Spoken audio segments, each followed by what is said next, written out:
Hello and welcome to Coast AM's official YouTube channel. I'm your host, George Norrie. Like, share, and subscribe to our channel. And you can also find us on Facebook, Twitter, and Instagram, and of course, on coasttocoastam.com. Okay, Machu Picchu. You know, it was highlighted on Ancient Aliens on the History Channel. They interviewed me for it. Up next, Mark Adams, an incredible story. He is next on Coast to Coast AM. Fun, informative hour for you tonight. Mark Adams has been fascinated with lost cities and sacred ruins since he saw Raiders of the Lost Ark. That was when he was 12. Mark has explored and gathered information as part of his life's work. He's written for publications ranging from National Geographic Adventure to GQ, Rolling Stone. Currently researching the lost city of Atlantis. Hey, Mark, welcome to the program. Hey, George. Thanks for having me. My pleasure, too. Hey, tell us a little bit about Machu Picchu. You know, I was interviewed along with so many other people for the History Channel, Ancient Aliens. And tell me a little bit about where it is. It's the base of the Andes Mountains. It's way up there, isn't it? The thing about Machu Picchu is it became lost for many centuries to the outside world because it's deep in the Andes Mountains of Peru. It's right at the spot where the Andes, which, you know, are peaks that can hit up to 20,000 feet high, sort of crashes into the beginning of the Amazon basin. And it's on a 2,000-foot tall, I guess you'd call it a massif, almost like a cliff. So from below, if you were passing by, you would almost certainly be passing by on the river or the river basin. You would never, ever know it was way up there. It's really well hidden, and until you get right there on top, you would have no idea what is hiding on the top of it. Mark, was it a structure that was built, you know, out of a structure that was there and they chiseled away at it, or did they bring the stone up there? I think it was a little of building from stone that was on the site and quite possibly bringing stone from nearby. I mean, this is a nearly sheer cliff face. You would have to drag, you know, granite blocks up there. And there are some, you know, perfectly chiseled granite blocks at Machu Picchu that are, you know, the size of your washer and dryer and refrigerator. So I don't think this stuff was carried very far. No, not at all, unless they had a UFO lifted up for them or something like that. What's the legend behind Machu Picchu? Well, you know, Machu Picchu was originally known as the lost city of the Incas. The Inca Empire. I mean, you talk about the collapse of societies on this show a lot, and the Incas are like the textbook case of an empire that never saw it coming. You know, in 1532, they had the largest empire ever seen in the Western Hemisphere. Two brothers are fighting to be emperor. Several years of civil war. An epidemic hits the empire, kills tens of thousands of people. At that very moment, Francisco Pizarro shows up, the Spaniard, with 168 men and a few dozen horses, the technology of the time, which is Toledo steel swords and some long-barreled rifles, and basically takes over the whole country in a matter of weeks, takes over the entire Inca Empire with 168 men. My gosh. So supposedly, the way the legend began was a group of Inca nobles took their women and took large caches of gold and silver, which the Incas had plenty of, and ran off to a city high in the mountains. And that became known as the lost city of the Incas. And when Hiram Bingham, who's the man who rediscovered Machu Picchu 100 years ago, came to Peru in 1911, he was looking for that lost city of the Incas. How many people do you think the city can hold? You know, Machu Picchu is not a huge place. It was obviously designed primarily for the Inca emperor and perhaps a small court. You know, so at that very site, maybe a few hundred people. Oh, that's all? Yeah. It's not a metropolis, but there are satellite settlements around it. So it probably supported a few thousand people. Those were the only survivors of the Inca Empire? Well, that was the legend. You know, I mean, there were plenty of people who survived. You know, the Spaniards came in and there were still millions of Incas living. You know, that city has never actually been found as far as we know. It may have been found down in the jungle, but no one has ever found any of the treasure or anything. What gave you the idea to try to recreate the original expedition to find it?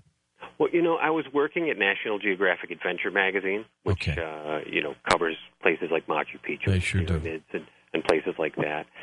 And my wife is Peruvian, so I went to Peru fairly often. But we always went to Lima, which is a sort of cosmopolitan city on the coast. It's kind of like the Los Angeles of Peru. You know, you've got valet parking and Starbucks and all that. And I'd never actually been to the Andes, but we had a friend who was Quechua. Now, Quechua is the sort of the native Indian people of the Andes Mountains, completely different world from the coast of Lima. You know, this friend of ours would, tell us in the town that she grew up, you know, you'd go to church in the morning, and then if you had a problem, you'd go visit the shaman in the afternoon. You know, the people would give offerings to the Apus or the sacred mountains because the Apus could help you solve your problems. Shortly before our first child was born, this woman whose name is Nati told us that she kept having this dream that my wife had a tree growing in her stomach. And we're like, I don't know what that means. You know, the Quechua people tend to put great... Sure, you don't know if she's sick or what when they say that. Exactly. And, you know, lo and behold, she went to the doctor one day and she's like, guess what, I'm pregnant. So, you know, I mean, there was just enough of that to really, you know, tease my interest and make me think, you know, I've got to get in there and take a look at some of these places while it's still possible. The Inca, tell me about the Inca.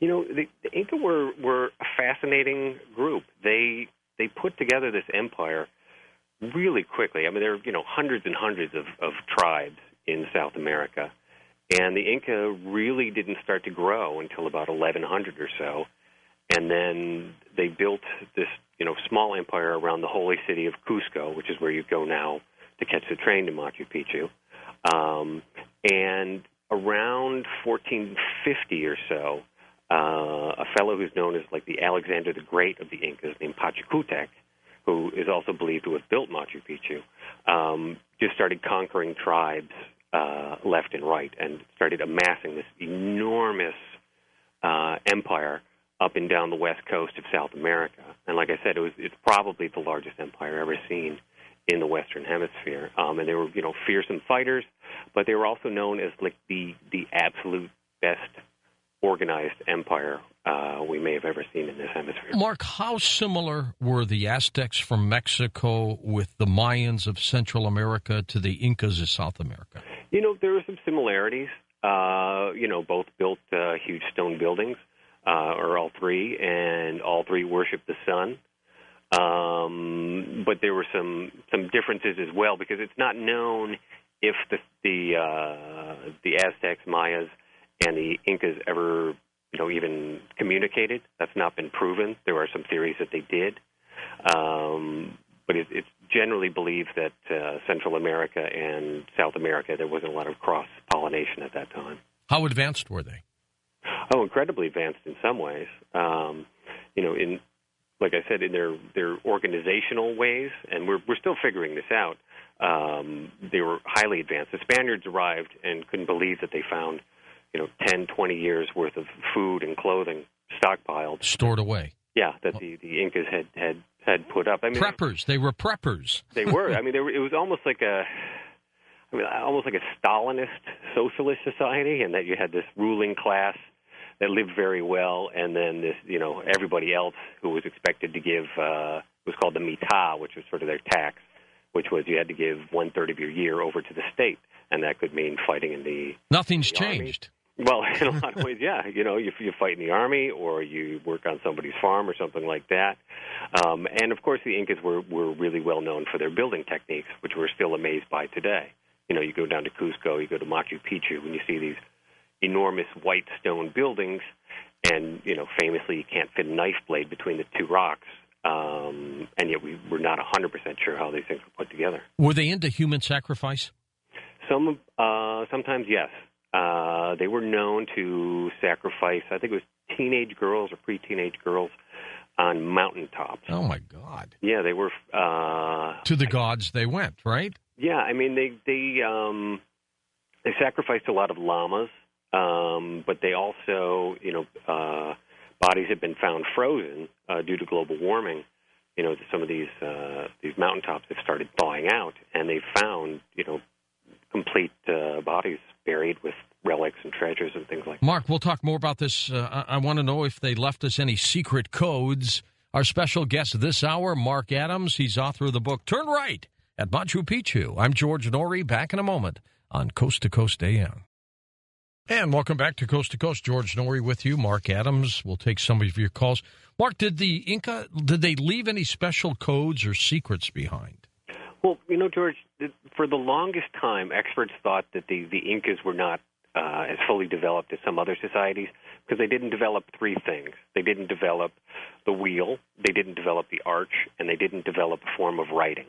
But as it turns out, they did find the wheel. They used it for children's toys, but they just found it to be completely useless in the Andes, where the topography just goes up and down. They developed their own kind of arch, which was a sort of trapezoid, which was perfect for withstanding earthquakes in the Andes, which is why the buildings at Machu Picchu, 600 years after it was put up, are still standing, while the cities in Lima and Cusco have been knocked down twice by earthquakes in that time. And as it turns out, they did have a form of recording information. It just wasn't written. It was a sort of knotted cord called the quipu. And the quipus were kept by a sort of caste of priests called the Quipu Camayac when the Incas were in power. And the Spaniards never quite understood what these things were used for. They thought they were used as maybe like an abacus or an accounting device for keeping track of all those stores of grain and clothing and things.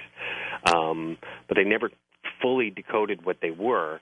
And the Spaniards being the Spaniards, and since they arrived during the Inquisition, all these things were declared, pagan idols, cast into the fire. And today only a few hundred of them remain. Well, a couple of decades ago, some folks at Harvard started putting together a database, and they noticed that some of the knots turned one way, some of the knots turned the other way, that some had special colorings on them. And it turns out that these quipus are not just numbers. They may also contain information, and we're just starting to decode what that information is. Any idea what it could mean?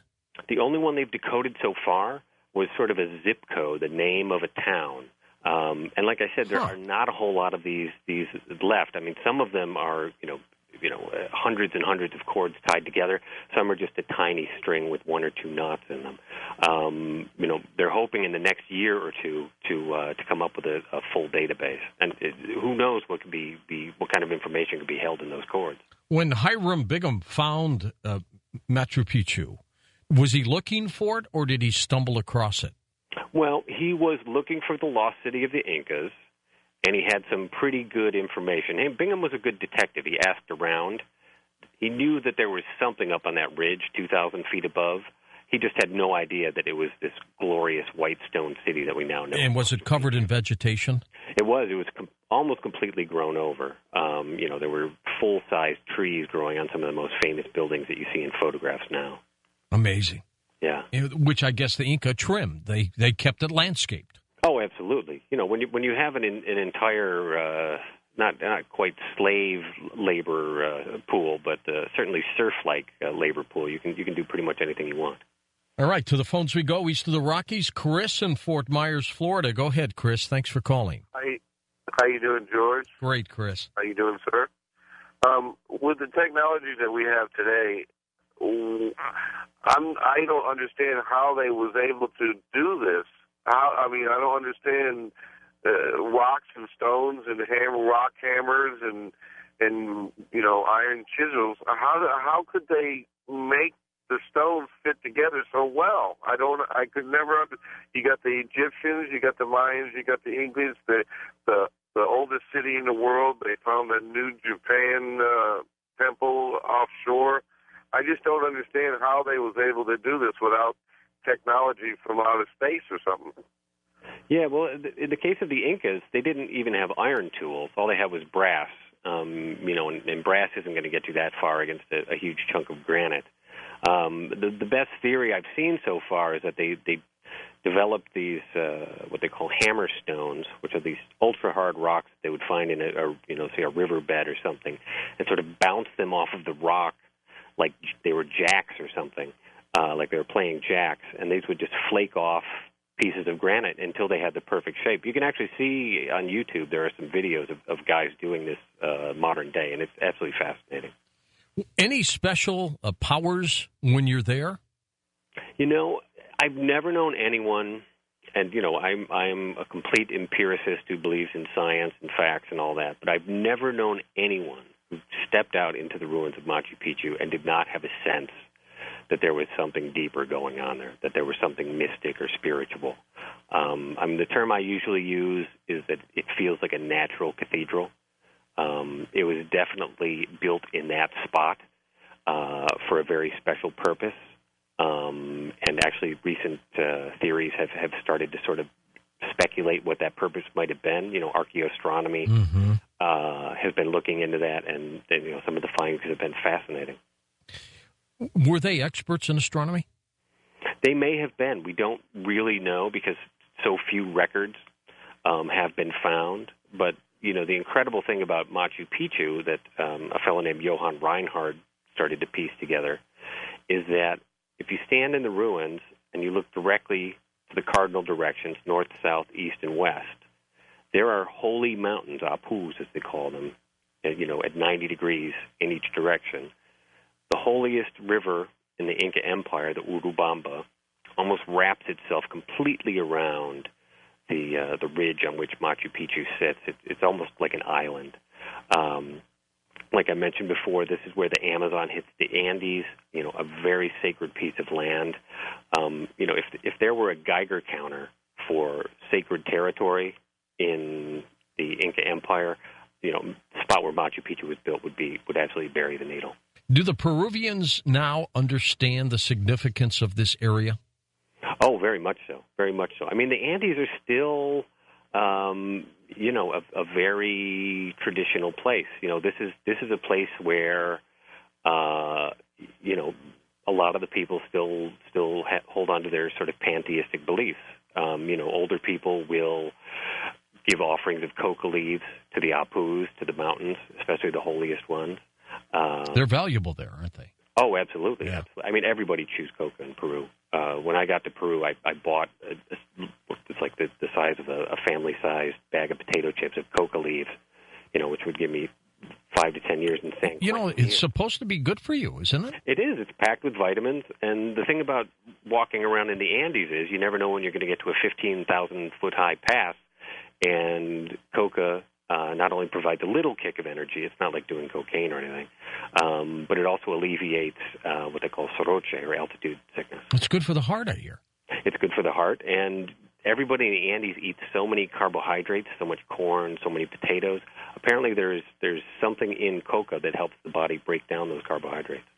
Do they make any special alignments, Mark, where, if there was a full moon or a special rising of the sun, that it would do something?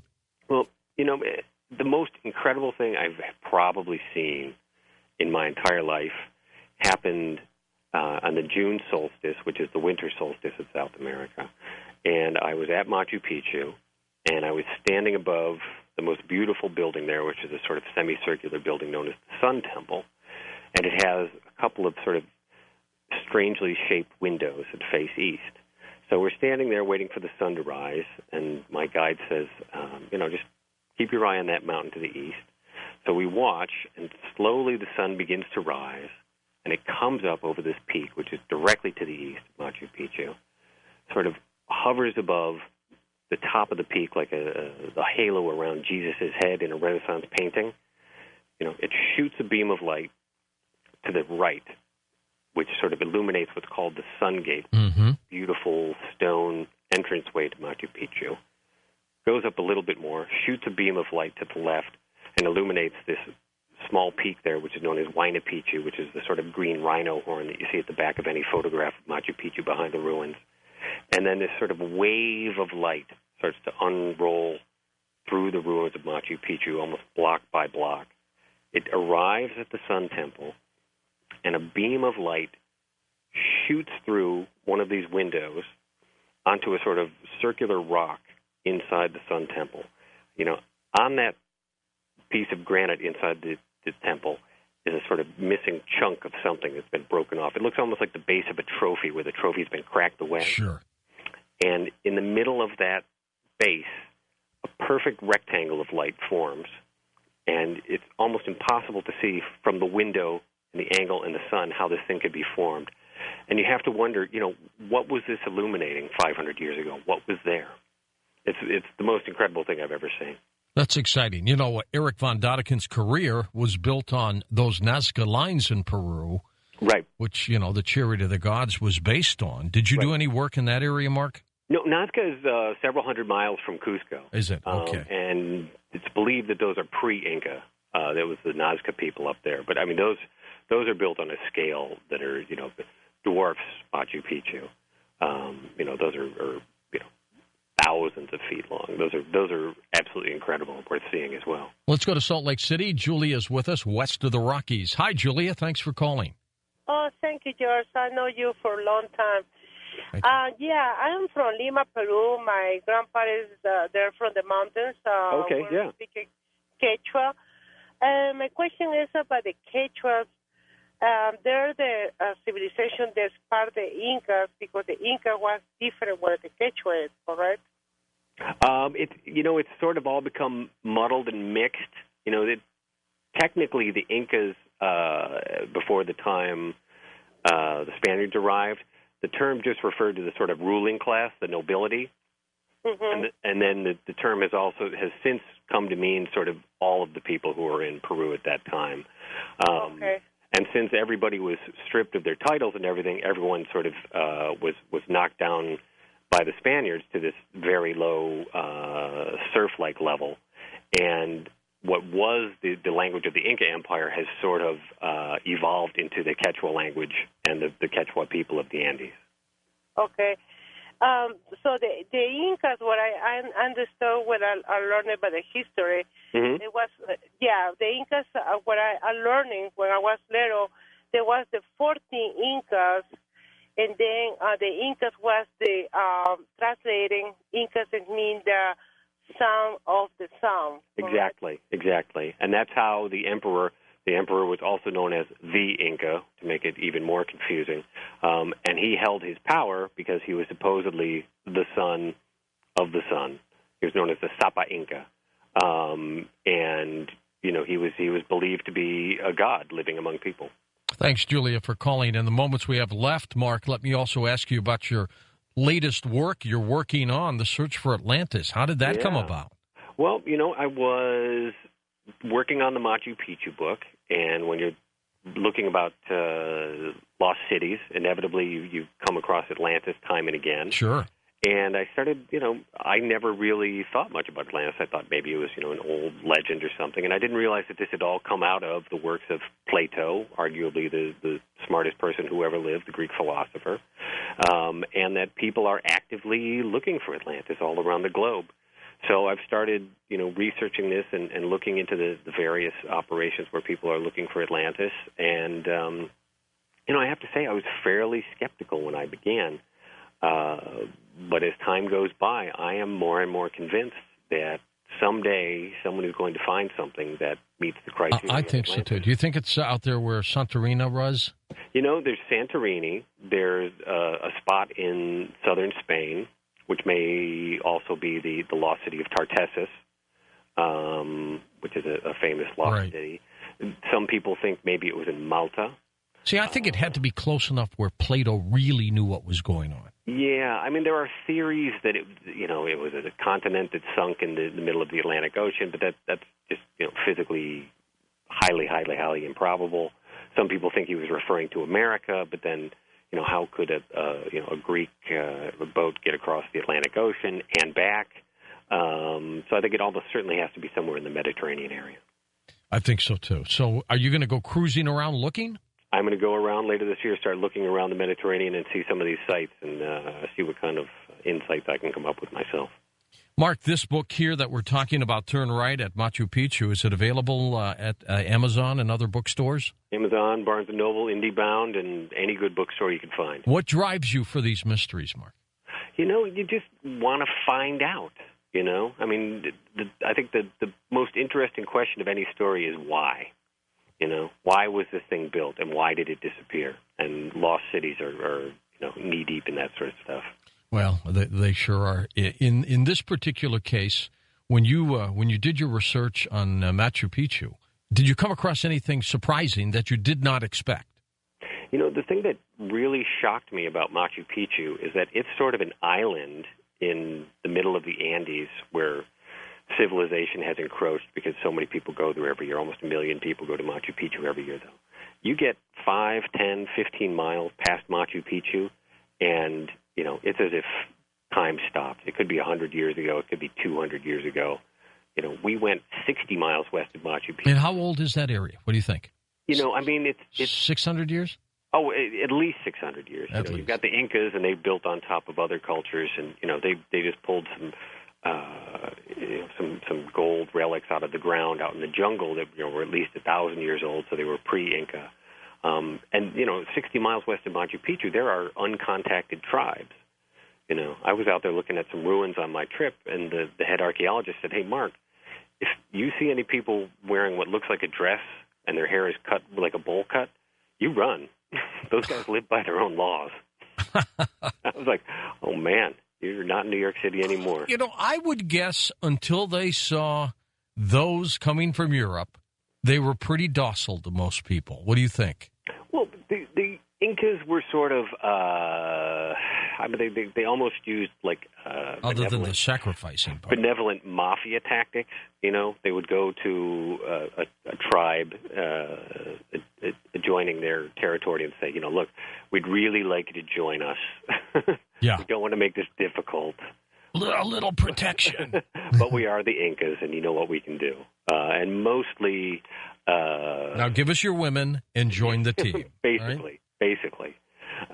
Most tribes played along, but a lot of them didn't. And, a lot of other tribes joined forces with the Spaniards when the Spaniards arrived because they hated the Incas. What does it tell you about humankind, Mark? I mean, that's all they do is fight. Yeah, It baffles me. I mean, to me, the takeaway from the Inca Empire is just if you take your eye off the ball and you're running an empire, and 2 or 3 things happen and you're not paying attention, the whole thing can just collapse. Sure, like that, And people get complacent and they go on with their lives, but they don't see these things sneaking up on them. And if you had told the Inca emperor, his name was Atahualpa, and he knew that these Spaniards had arrived. He had spies all throughout the Andes, and he just didn't give him a second thought. He was worried about he'd finally just captured his brother, whom he'd been fighting with for years and years.